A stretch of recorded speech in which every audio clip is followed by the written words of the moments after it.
Hi guys, with this video we will be talking about a new topic that is WeWork. So WeWork एक company थी and ये जो company थी they have filed a bankruptcy और हम देखने वाले हैं कि what went wrong. It would be a case study and काफ़ी सीखने को मिलेगा. We will talk about it rise, we will talk about it fall and बहुत simple explanation होगा. We will see a lot of things. We will have a comparison study. What went wrong, what could be better. We will see in a depth and let's get started. So WeWork, if you are talking about WeWork, तो ये है क्या? It was a company which was started in 2010 और उस time इनकी जो valuation थी that was 40 billion dollars. That is around 3,20,000 rupees crore if I am talking about in rupees. Okay, that is a big amount, 40 billion dollars. This company stands at zero right now. Zero. What went wrong? Let's see. Started in 2010, I said. इनका business model बहुत simple था. That is space as a service. What they do, they take a unit on rent. वो unit क्या building हो सकती है या anything that could be. और वो जो यूनिट था that mostly remains in a posh area, उसको वो क्या करते थे, रेंट पे लेते थे, उसको रेनोवेट करा और उसको सब रेंट या लीज पे दे देते थे. क्या सब लीज कर देते हैं उसको स्टार्टअप्स को, वो स्पेस को. ठीक है ना, आप आओ अपना ऑफिस खोलो और यहाँ पे आप अपना बिजनेस करो. ये उनका क्या था, बिजनेस मॉडल था. ठीक है ना. Valuation game. वैल्यूएशन गेम क्या था, 2010 में दे स्टार्टेड अ बिजनेस. 2011 में they have secured $1 million in seed round. ये सीड राउंड क्या होता है, we will definitely understand in a new video. Just to give you a context, शुरुआती का जो राउंड मीन्स कि that you are having investment to run your business. तो companies क्या करती है, स्टार्टअप क्या करते हैं, राउंड्स अलग अलग राउंड होते हैं, series A, series B, series C, angel investment और वैसे ही हमारे पास एक सीड राउंड होता है. These are the way from which the company procures fundings. इसको हम और एक्सप्लेन करेंगे नेक्स्ट वीडियो में. तो 2010 में शुरू होने के बाद 2011 में they procure a funding of $1 billion in a seed round. Okay. 2012 से लेके 2016 तक they have raised $650 million from different VCs, venture capitals, and valuation increased to $16.9 billion. Okay. सो जब भी हम इन्वेस्ट करते हैं, इफ अ कंपनी वीसी और कोई भी इन्वेस्ट कर रहा है हमारी कंपनी में, उतने प्रपोर्शन का वो क्या करते हैं, कुछ अमाउंट हमसे इक्विटी लेते हैं. ठीक है. अब जो इक्विटी लेते हैं वो ज़्यादा भी होती है, कम भी होती है. Suppose if they are taking $650 million at 16.9 billion की वैल्यूएशन या कोई भी वैल्यूएशन हो, तो उसके हिसाब से हम परसेंटेज करते हैं कि हम कितना इक्विटी उनको देना है. ठीक है ना. If we are giving more equity, हमारी वैल्यूएशन कम होगी. if you are giving very less equity but we are having very more amount of the money, that means हमारी वैल्यूएशन हाई होगी. अगर सिंपल सा मैं आपको कंटेक्स्ट दूं. ठीक है. सो 2012 से लेके 2016 तक इन्होंने 650 मिलियन डॉलर्स प्रोक्योर करे फ्रॉम डिफरेंट वेंचर कैपिटल्स और उनकी वैल्यूएशन $16.9 बिलियन पे पहुंच गई. अभी तक का क्लियर हो गया. वैल्यूएशन गेम इनका और देखा जाए तो मासायोशी सोन जो थे, ये मसीहा बने वीवर्क के. He was one of the VC. Okay. 2017 में he invested $4 billion at a valuation of 21 billion. Okay. 2016 तक their valuation was 16.9 and 21 billion पे उन्होंने, मतलब हाई वैल्यूएशन पे उन्होंने इन्वेस्ट किया $4 बिलियन. ठीक है. 2 साल बाद इन 2019 they have invested another $2 billion but now at the valuation of $47 billion. 40x चली गई, मतलब डबल से भी ऊपर चली गई इनकी valuation. How, no one knows. कि 2 साल पहले आपने $4 बिलियन इन्वेस्ट किया, valuation of $21 billion. Now you are investing another $2 billion but what valuation, double से भी ज्यादा, $47 million, which was completely insane.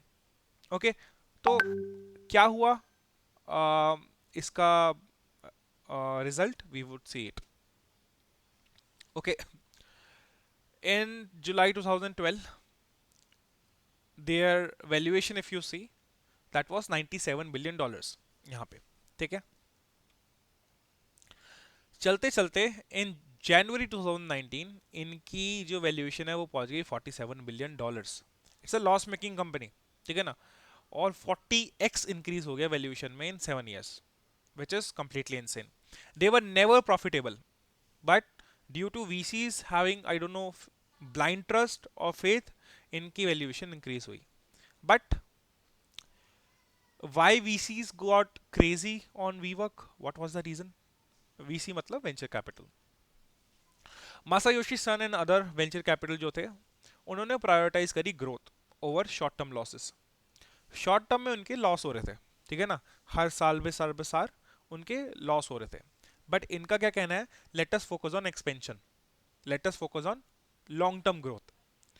उसको अगर हम वो करेंगे फोकस, तो ये शॉर्ट टर्म लॉसेस कोई फर्क नहीं पड़ेगा. बट ऐसा नहीं होता, ठीक है, that we will see.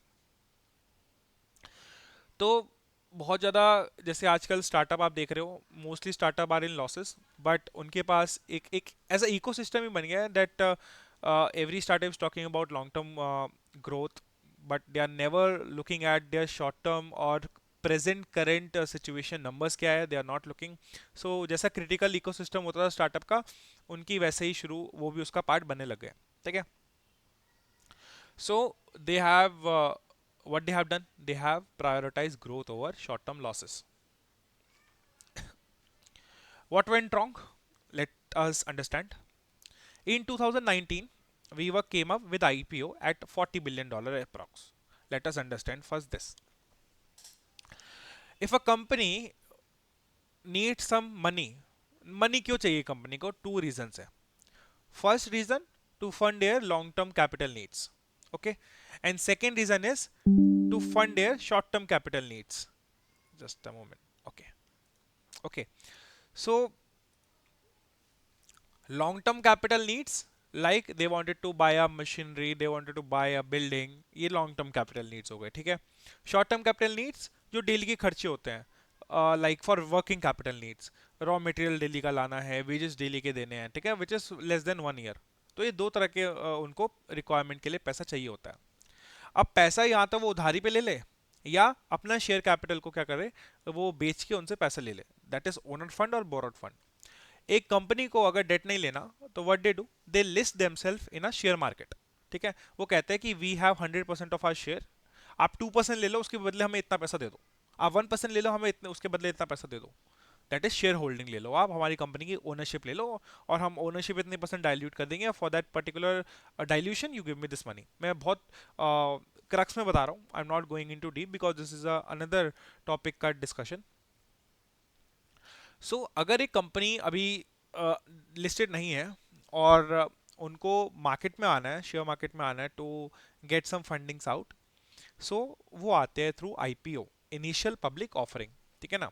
Initial public offering ये लाए एट $40 बिलियन की वैल्यूएशन पे, which was very high, around $500 का एक शेयर था, ठीक है. बट एक प्रॉब्लम हुई, जब भी आप मार्केट में आते हो, आपको एक प्रोस्पेक्टस लाना पड़ता है. प्रोस्पेक्टस में क्या होता है, प्रोस्पेक्टस में आप अपनी कंपनी का सब चिट्ठा, उसमें लिखा होता है क्या प्रॉफिट है, क्या लॉसेस है, क्या बैलेंस शीट है, सब कुछ लिखा होता है, विजन मिशन. मतलब एक ऐसा इनविटेशन है, आप लिक्योर कर रहे हो कस्टमर को कि आप ये पढ़ो और आप हमारी कंपनी में इन्वेस्ट करो, ठीक है ना. उसमें सब कुछ होता है कंपनी का. प्रोस्पेक्टस में उन्होंने डिस्क्लोज कर दिया कि कंपनी जो है वीवर्क, उन्होंने आज तक प्रॉफिटेबल नहीं थे और कंपनी बहुत बड़े डेट में है. Why in debt, we will also know it, ठीक है. अब मान लो एक आपके पास एक कंपनी आती है कि इन्वेस्ट इन माई कंपनी, और आपको एक डॉक्यूमेंट देती है, दैट इज देयर प्रोस्पेक्टस. आप खोल के देते हो तो कंपनी इस 2010 से लॉसेस में चल रही है और इनकी डेट बहुत ज़्यादा है, which is also long term. क्या आप उस कंपनी में इन्वेस्ट करोगे अपना पैसा? Obviously no, right. जैसे आईपीओ आया, $40 बिलियन, $47 बिलियन जो वीसीज ने इन्वेस्ट किया था 2019 में, $40 बिलियन जो आईपीओ आया, जब ये आईपीओ लिस्ट हुआ मार्केट में, इनकी वैल्यूएशन गिर के आ गई $9 million, 9 billion dollar from 40 that they were expecting as they went into public. Public मतलब जाना, मतलब वो लिस्ट हो गए. दो major issue, high operating leverage and high financial leverage. Leverage का जो मैं टॉपिक है इसको मैंने बहुत अच्छा डीपली वो कर लिया है, एक्सप्लेन किया है एक प्रीवियस वीडियो में। I will put that video in comments, but मैं एक थोड़ा सा क्रक्स दे देता हूँ। देखो ऑपरेटिंग लेवरेज क्या होता है, लेवरेज क्या होता है? लेवरेज मीन्स कि अगर मैं, मान लो I am good in finance, another person is good in science, ठीक है, कोई फिजिक्स में, ठीक है ना। सो मेरा लेवरेज है that I am good in finance from that person, and he has a leverage that he is good in physics then me, ठीक है ना। ये होता है लेवरेज, कि you are good at one particular extent. Operating leverage का क्या मतलब होता है? ऑपरेटिंग लेवरेज का ये मतलब होता है कि आप अपने नेट इनकम को कितना इंक्रीज कर सकते हो बाय इंक्रीजिंग रेवेन्यू। आप अपना रेवेन्यू इंक्रीज कर दो, रेवेन्यू के इंक्रीज प्रोपोर्शन इंक्रीज होने से आपके नेट इनकम पे कितनी इंक्रीज आया, that is your operating leverage. If it is 2x 3x, मतलब इतना 2x ये बढ़ रहा है तो ये भी 2x उतना बढ़ रहा है, ठीक है ना, और 3x ऐसे ही आप समझ लेना। If your operating leverage is high, that means, अब देखो अब यहाँ पे एक और बात है। अब आप जो रेवेन्यू करते हो, you do your revenue through assets, ठीक है ना। आप जब कॉस्ट इनकर करोगे, ठीक है, उसके बाद आपकी क्या आएगी, इनकम आएगी, है ना। तो दो तरह की कॉस्ट होती है, एक होती है फिक्स कॉस्ट और एक होती है वेरिएबल कॉस्ट, ठीक है। फिक्स्ड कॉस्ट वो कॉस्ट होती है जो आप फिक्स्ड असेट प्रोक्योर करने के लिए लगाते हैं, लाइक मशीनरी हो गई, बिल्डिंग हो गई, लैंड हो गई, ये आपकी क्या होती है, ये आपकी होती है फिक्स कॉस्ट, ठीक है ना, जो मोस्टली 5 साल से ज़्यादा होती है, 20 साल तक होती है, क्योंकि आप बार बार बिल्डिंग बार बार लैंड नहीं खरीदोगे, so it's a fixed cost, one time बोल सकते हो आप। वेरिएबल कॉस्ट जो आपको रिकरिंग बेसिस पे चाहिए होती है, लाइक डेली रॉ मटेरियल आ रहा है, अगर आप प्रोडक्शन में हो कोई कंपनी में, वेजेस जा रही है, रेंट जा रहा है, वियर एंड टीयर जो ऑफिस की मरम्मत वगैरह में लग रहा है, स्टेशनरी लग रही है, बहुत सारे खर्चे होते हैं ना, एडमिनिस्ट्रेशन एक्सपेंसेस होते हैं, ये सारे आपकी वेरिएबल कॉस्ट होती है, ठीक है ना। अगर आपकी फिक्स्ड कॉस्ट ज़्यादा है, प्रोपोर्शन देखो, अब आपके पास ये दोनों को प्लस करा, आपके पास टोटल कॉस्ट आ गई। अब ये टोटल कॉस्ट मान लो 100 है, इस 100 में से किसका प्रोपोर्शन ज़्यादा है, वेदर फिक्स्ड कॉस्ट का या वेरिएबल कॉस्ट का? अगर आपकी फिक्स्ड कॉस्ट ज़्यादा है और वेरिएबल कॉस्ट का प्रोपोर्शन कम है, लाइक 60-40 या 70-30 है, that means you are in a high operating leverage situation. Simple. When your fixed cost is a major proportion of your total cost, that means you have a high operating leverage. Okay. एक ये problem थी, ठीक है ना, because in order to fund high operating मतलब leverage, that means fix cost को, उसके लिए आपको बहुत पैसा चाहिए, ठीक है ना। अब पैसा चाहिए, that can not be fulfil just by owner's fund, आपको कुछ डेट भी लेना पड़ेगा, और अगर आप डेट ज़्यादा लोगे तो आपकी क्या बढ़ेगी, ऑटोमेटिकली फाइनेंशियल लेवरेज बढ़ेगी। फाइनेंशियल लेवरेज मतलब कि आपका जो प्रपोर्शन है डेट और इक्विटी का, देखो दो तरह के फंड होते हैं, ठीक है ना, एक होता है ओनर्स फंड और एक बोरोस फंड। आप बिजनेस शुरू कर रहे हो या आपको बिजनेस के लिए पैसा चाहिए, या तो आप अपना पैसा लगा दो या अपने ओनरशिप को डाइल्यूट कर दो, ठीक है ना, या आपको ओनरशिप डाइल्यूट नहीं करनी, अपना पैसा नहीं लगाना, आप लोन ले लो, आप डेट उठा लो, आप डिबेंचर इशू कर दो। बट एक वहाँ पे प्रॉब्लम है, लोन पे फिक्स्ड अमाउंट ऑफ इंटरेस्ट देना पड़ता है। आपकी कंपनी अच्छा कर रही हो या नहीं कर रही हो, आपको लोन पे फिक्स्ड अमाउंट ऑफ इंटरेस्ट देना पड़ेगा। इक्विटी में ऐसा नहीं है, आपकी कंपनी बुरा कर रही होगी आप डिविडेंड नहीं दोगे, आपकी कंपनी अच्छा कर रही होगी आप डिविडेंड दे दोगे, ठीक है ना। ओनर्स है भाई कंपनी के वो, बट डेट में वो ओनर्स नहीं है, वो आपकी लाइबिलिटी है, you have to give them fixed amount of interest, और अगर आप नहीं दोगे तो वो मॉर्गेज कर लेंगे, क्योंकि आप डेट ऐसे नहीं ले लोगे, आपको कुछ गिरवी भी रखना पड़ेगा एज अ सिक्योरिटी, ठीक है। तो जब आप फिक्स्ड कॉस्ट पे ज़्यादा निर्भर करते हो, because you have a high operating leverage, और आप लॉन्ग टर्म में भी बात कर रहे हो कि we have long term prioritization to growth, और हम शॉर्ट टर्म लॉसेस को देख भी नहीं रहे हैं, you need a good amount of money. और हाई लेवरेज है, हाई ऑपरेटिंग लेवरेज है, that means you are putting more emphasise into fix cost, and if you wanted to get more और more fix cost you have to get a debt. Now company ने भी यही किया, we work ने, उन्होंने बहुत ज़्यादा डेट ले लिया, जिसकी वजह से उनका जो फाइनेंशियल लेवरेज था वो भी हाई हो गया, ठीक है। If you compare, as I said, high operating leverage क्या होता है, when a company is increasing its revenue, तो उस रेवेन्यू के इंक्रीज होने पे आपकी नेट इनकम पे कितना इंक्रीज हुआ, ठीक है। अब देखो यहाँ पे इन्होंने रेवेन्यू इंक्रीज किया 2016 में $0.4 बिलियन, $0.9 बिलियन इन 2017, 2018 में $1.8 बिलियन, $3.5 बिलियन इन 2019, ये बढ़ते बढ़ते इतना पहुंच गया, ठीक है, मतलब बढ़ रहा है, डाउन भी गया बट फिर बढ़ा। हाउएवर प्रॉफिट होने से ज़्यादा, इनकम होने से ज़्यादा इनके लॉसेस बुक हो रहे हैं, लाइक यहाँ पे ब्रेक इवन, यहाँ पे ब्रेक इवन, यहाँ पे हल्का सा प्रॉफिट हुआ, यहाँ पे भी प्रॉफिट हुआ, यहाँ पे भी प्रॉफिट हुआ 0.3 का, यहाँ पे इनका क्या हो गया, लॉस हो गया। बट आप यहाँ पे एक चार्ट देखो, लॉन्ग टर्म सस्टेनेबिलिटी की बात कर रहे हैं, लॉसेस बढ़ रहे हैं, कम नहीं हो रहे हैं। ठीक है, ये तो कम होना चाहिए ना चार्ट। 0.4, 0.9, 0.1, 0.6, और ये 3.3, 3.1, 4.4, इतनी तो आपकी इनकम भी नहीं है जितने आपके लॉसेस बुक हो गए हैं, राइट। यहाँ पे भी देखो 3.3 बिलियन का रेवेन्यू और 2.0 बिलियन का loss. How, why, what happened, losses क्यों ये इंक्रीज हुए with increase in revenue? The reason being management was too much focused on expansion of business than profitability. As I told, short term losses को वो बिल्कुल अनदेखा कर रहे हैं, नज़रअंदाज कर रहे हैं। They does not wanted to have a heat on it, और बस expansion expansion expansion और long term इनको growth चाहिए। वीवर्क की लाइबिलिटी भी लॉन्ग टर्म थी। वाई? बिकॉज लीज रेट, सब लीज वाला काम था उनका, तो उनकी लाइबिलिटी भी क्या थी, लॉन्ग टर्म थी। पर उनकी एक दिक्कत था, असेट शॉर्ट टर्म थी, दैट वाज कैश। उनके पास कैश था, वो कैश भी आपका लॉस में चला गया, क्यों? Because short term losses book कर रहे हैं। ठीक है, तो लाइबिलिटी आप कैसे पे करोगे? तो इसकी वजह से आपको जो पैसा होगा वो they have loss their money. Management inefficient था, और second they were having balance sheet का इशू। ठीक है, now let us have a comparison of pair. So WeWork जैसी कंपनी है, that is I W ji. Okay, I W जी भी ऐसे WeWork जैसे ही काम करती है, बट यहाँ पे कंपैरिजन देखना, ये डार्क वाला जो है दैट इज वीवर्क, और ये लाइट वाला है दैट इज आई डब्ल्यू जी।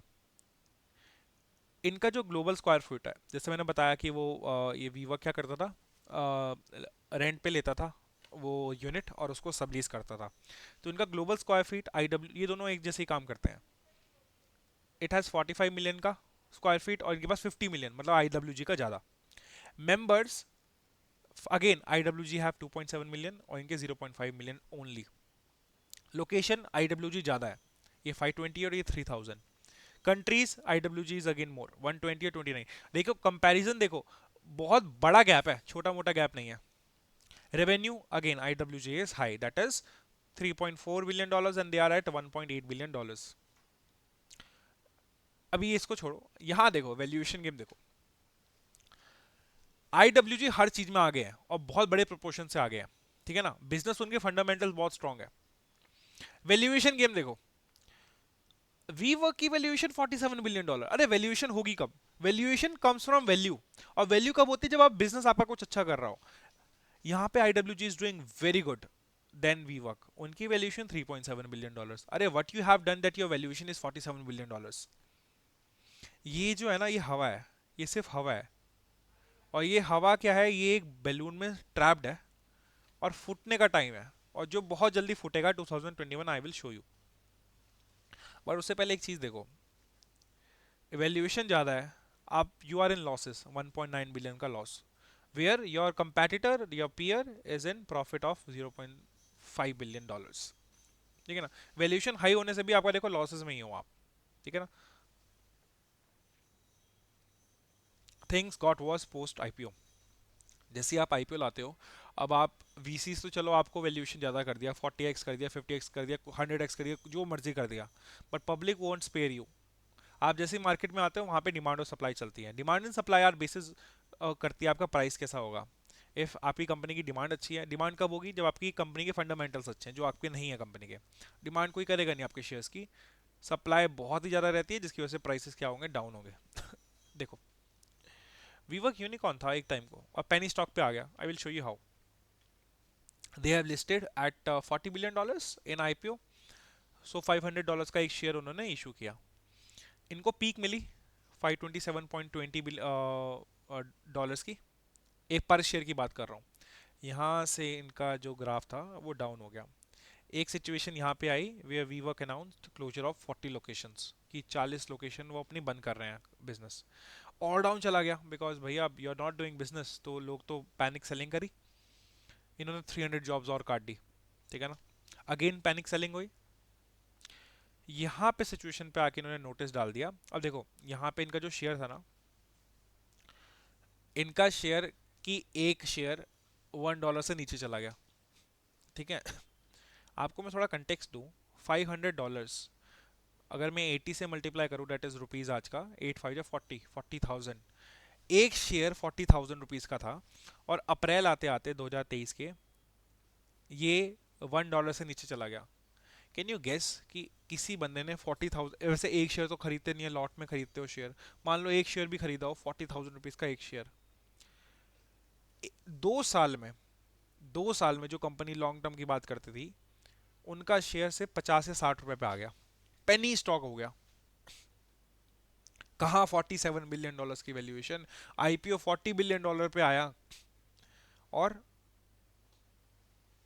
$1 से नीचे चला गया प्राइस।